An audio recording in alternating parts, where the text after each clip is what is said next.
We in frame? Perfect. Let's get some light in this.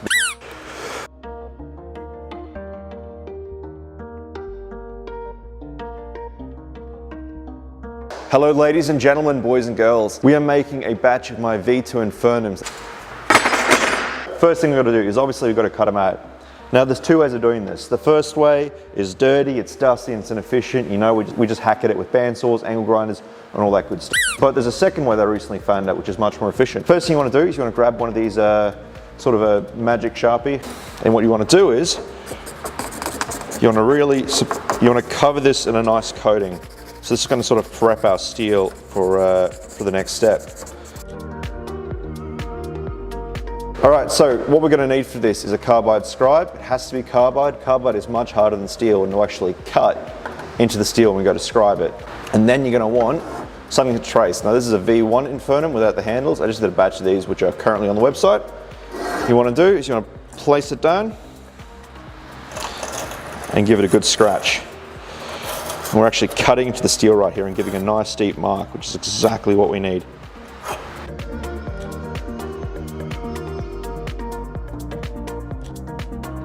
Now the trick is you want to give this a really, really good whack, and if you do it right, it should break cleanly. And there we have it. As you can see, it's a nice clean break. It's even drilled out our holes for us, which is mighty helpful.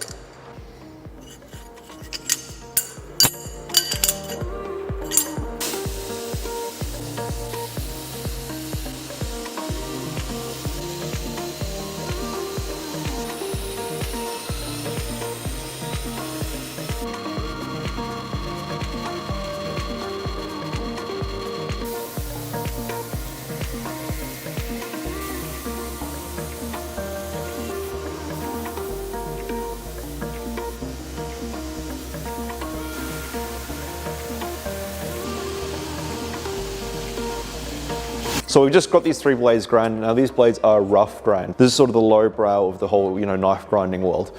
At this point, I don't want these grinds to be pretty. I just have this material in the way and I'm trying to get rid of it as quickly as possible. So I start with a pretty belt, switch to a fresh belt, and then I turn that up to full speed. Now, I really, really don't recommend you do that at home because it is a great way to do what's known in industry as a Kev's forge to your thumb. So don't be mean, be smart and use jigs. The reason I don't use jigs is because personally, in my f***ed up brain, I can't grind with a jig to save my life. It's much easier for me personally to do freehand.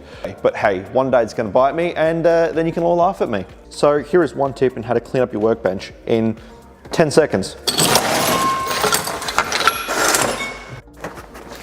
So now these things are rough ground and they're ready for heat treat.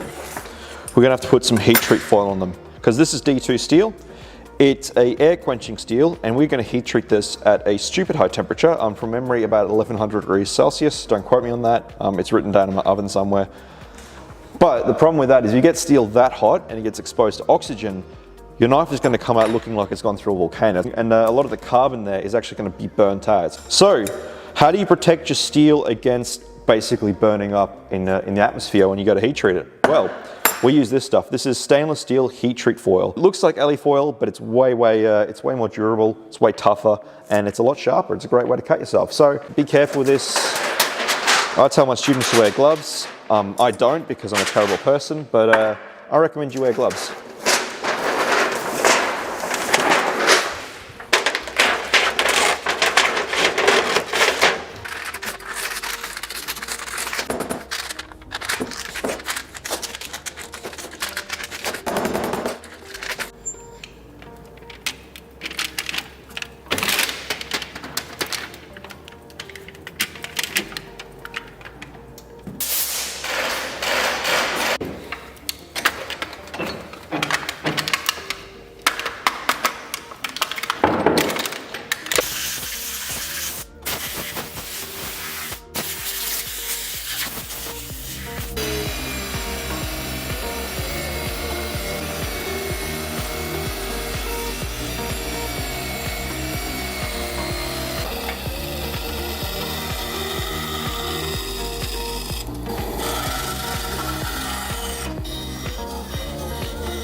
So the handles are pretty much done on this knife. Now it's all nicely cleaned up and given Dantroil treatment, and it's ready for sharpening.